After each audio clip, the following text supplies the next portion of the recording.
Good, man. Just want to ask you, with everything that happened in March and having it taken away from you, and what did y'all do in March and April mentally to cope and just deal with having the tournament taken away from you when y'all were having the year that you had? No, man.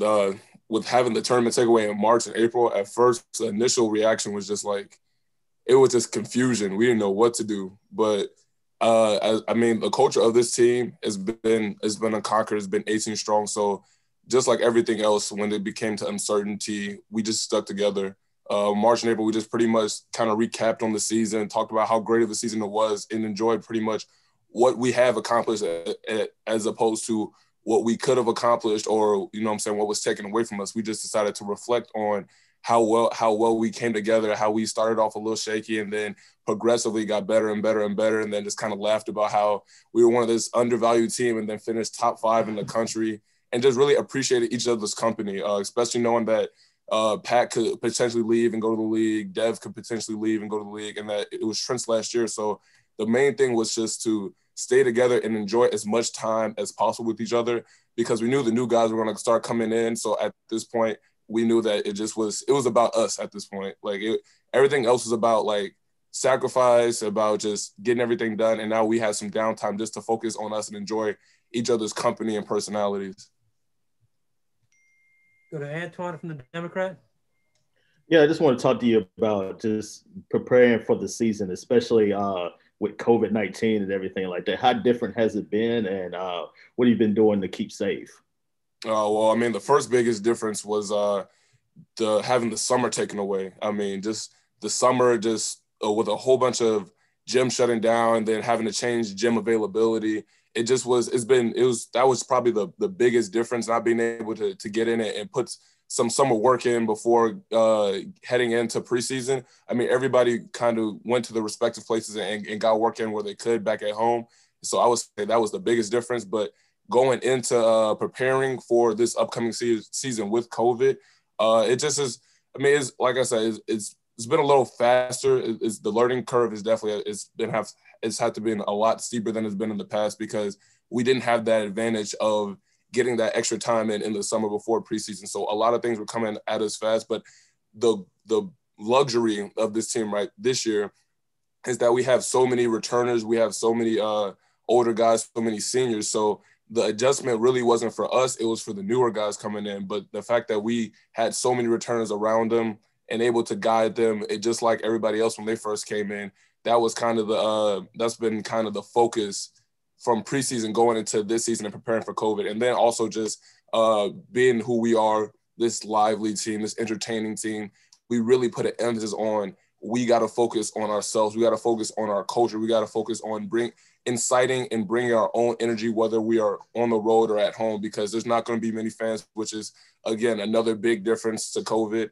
And as far as us keeping safe, now we've just been in the gym, so there's no reason. I don't think COVID can follow us in the gym. And then as far as off the court, we stay in our rooms, we stay to ourselves, and we really just kind of keep our own little bubble within the team, just focusing on each other and spending time with each other, talking about basketball, talking about personal life, just being so wrapped up in our own area that we don't have to worry about all the other things that are out there in the world.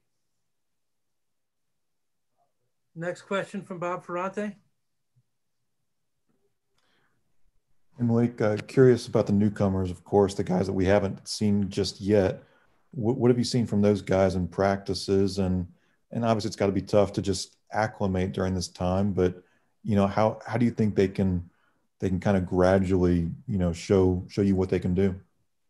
Well, just in the preseason practice, their talent level, was pretty much just screaming at us.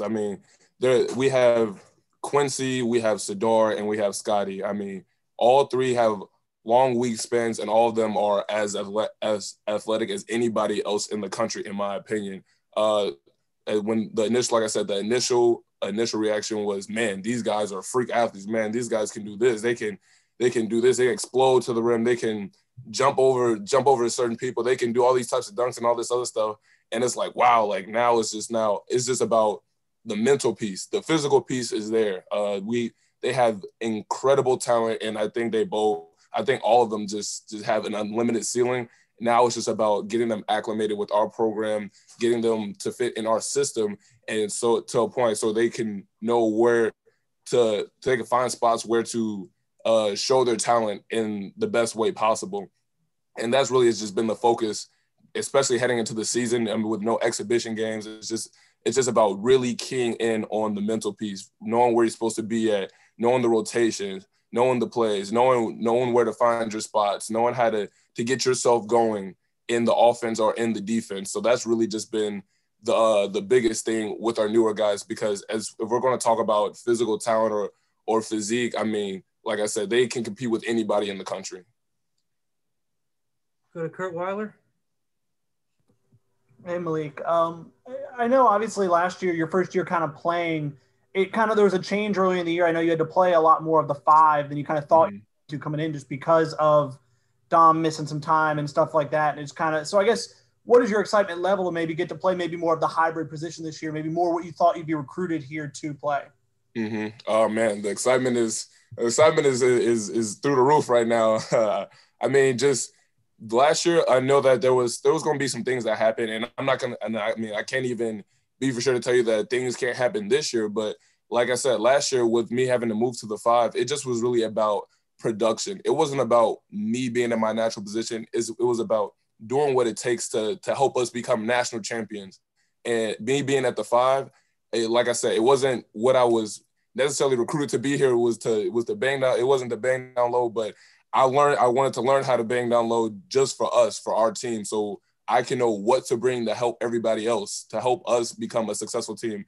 If it meant locking up people in the post or if it meant setting 1,000 screens of possession, it was about whatever needed to be done to help us win. And now this year, being to play on the perimeter and be more in this hybrid position, I'm definitely excited to show both my perimeter and my low down skill, my post skills. But the mindset is still the same. It's about productivity. I could go to the 1, the 2, the 3, the 4, or 5. I just want to produce and help us be the best we can be, and that is to be national champion contenders.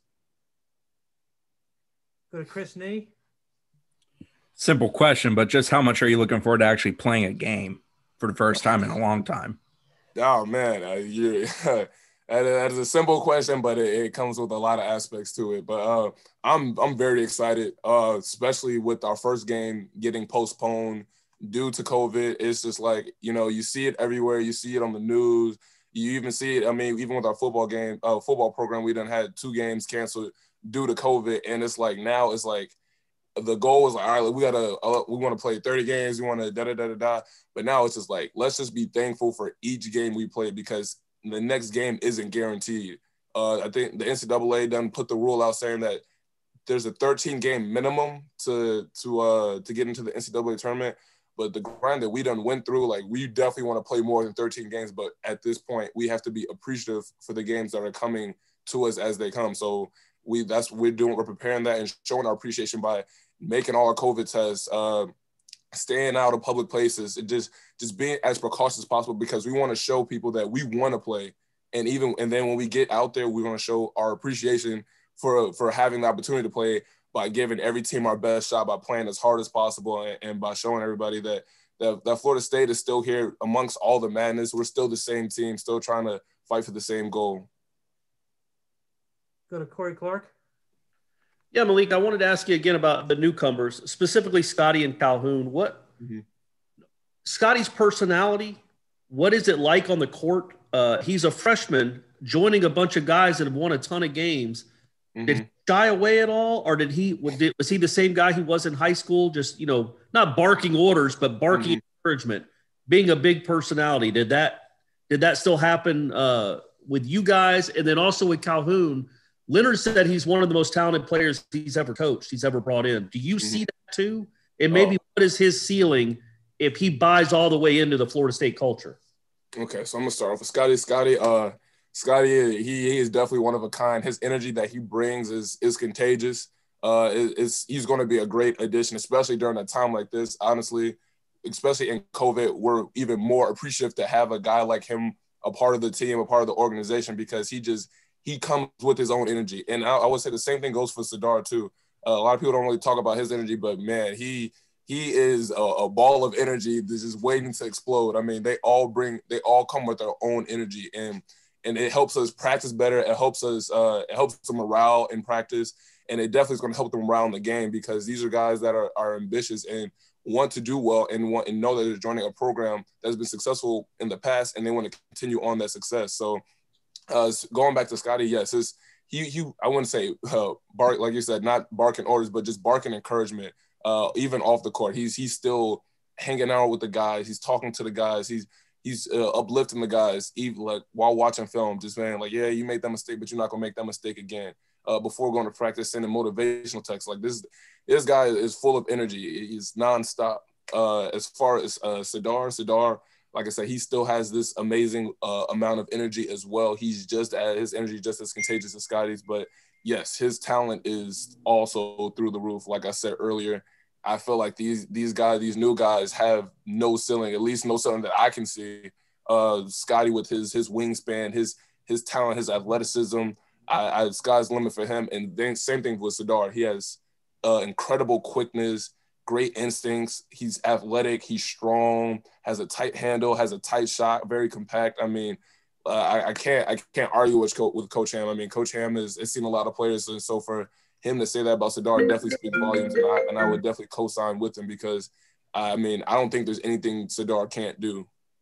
Do you think you'll have to calm either one of them down at all Wednesday at like 6:30 or 7 o'clock, or the exhibition games? This is their first time playing. It's their first game. Real game. And as much as I know that I need to calm them down, I know that it's going to be hard for me, because I'm going to be just as excited. So it's like I'm trying to be the mature guy and be like, hey, come on, you got to focus for the game. But at the same time, I'm the same. I'm just like them in the same way, where I'm just full of energy. I'm excited to play. I want to play, regardless if there's fans or not. I'm gonna come with my own energy too. So it's like I'm kind of trying to find that balance in between being that leader to keep them level-headed, but also just being who I am, which is that energy giver that is also trying to contribute and bring my own energy to help the team win as well.